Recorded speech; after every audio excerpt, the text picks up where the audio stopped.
قرآن حکیم محض ماضی کی کہانیوں کا مجموعہ نہیں بلکہ ہر دور کے انسان اور ہر معاشرے کے لیے زندہ رہنمائی ہے۔ سورۃ البقرہ کی آیت 78 میں اللہ تعالیٰ بنی اسرائیل کے اس طبقے کی نشاندہی فرماتے ہیں جو بظاہر دین سے وابستہ تھا مگر حقیقت میں نہ علم رکھتا تھا اور نہ اس علم پر عمل۔ یہ آیت ہمیں بتاتی ہے کہ کسی قوم کا زوال صرف بیرونی دشمنوں سے نہیں آتا بلکہ اس وقت شروع ہوتا ہے جب علم، شعور اور عمل کی جگہ جھوٹی تمنائیں، خود فریبی اور مفاد پرستی لے لیں۔ اللہ تعالیٰ فرماتے ہیں کہ بنی اسرائیل کے عام لوگ کتاب الہی کا حقیقی علم نہیں رکھتے تھے، وہ محض گمان، قیاس اور جھوٹی امیدوں پر زندگیاں گزار رہے تھے۔ ان کی اس گمراہی کی بڑی وجہ ان کے علماء تھے جو سچے علم کو چھپاتے، الفاظ کے پیچیدہ جال بنتے اور عوام کو دین کے اصل تقاضوں سے دور رکھ کر جھوٹی آرزوئیں بیچتے تھے۔ یوں علم ایک ذریعہ ہدایت بننے کی بجائے ایک تجارتی شے بن گیا۔ قرآن پاک واضح کرتا ہے کہ نجات اور کامیابی نہ تو کسی قوم کے لیبل سے وابستہ ہے اور نہ ہی محض دعووں یا تمناؤں سے حاصل ہوتی ہے۔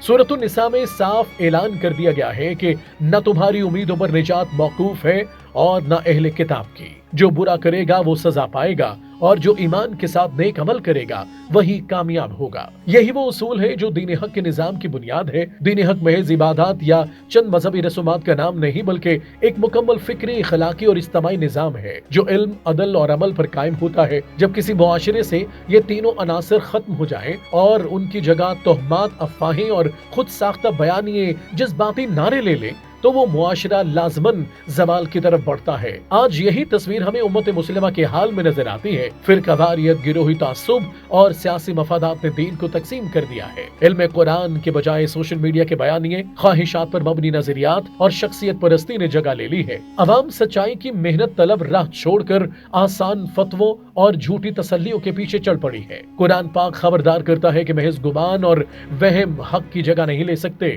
سورۃ النجم اور سورۃ الانعام میں واضح کر دیا گیا کہ ظن و تخمینے کسی قوم کو ہدایت نہیں دے سکتے۔ ہدایت صرف اس علم سے ملتی ہے جو حقائق پر مبنی ہو اور اس عمل سے ملتی ہے جو اللہ کے نظام کے مطابق ہو۔ تاریخ گواہ ہے کہ بنی اسرائیل جیسے علم و نبوت کے وارث بھی اس وقت ذلیل ہوئے جب انہوں نے دین حق کو نظام کی بجائے مفاد بنا لیا۔ یہی انجام آج مسلمانوں کے دروازے پر دستک دے رہا ہے۔ اگر امت نے اپنے افکار، ترجیحات اور قیادت پر نظر ثانی نہ کی، اگر دین کو نعروں کی بجائے نظام نہ بنایا گیا تو زوال ناگزیر ہے۔ یہ آیت امت مسلمہ کو جھنجھوڑتی ہے کہ خواہشات پر مبنی دین کو چھوڑ کر علم، نظم و ضبط اور جدوجہد پر مبنی دین حق کے نظام کی طرف واپس آئیں۔ عزت، غلبہ اور کامیابی اسی قوم کا مقدر بنتی ہے جو قرآن کو نظریہ بھی بنائے، نظام بھی اور عملی جدوجہد کا مرکز بھی۔ یہی پیغام ہے، یہی راستہ ہے اور یہی بقا کی واحد ضمانت ہے۔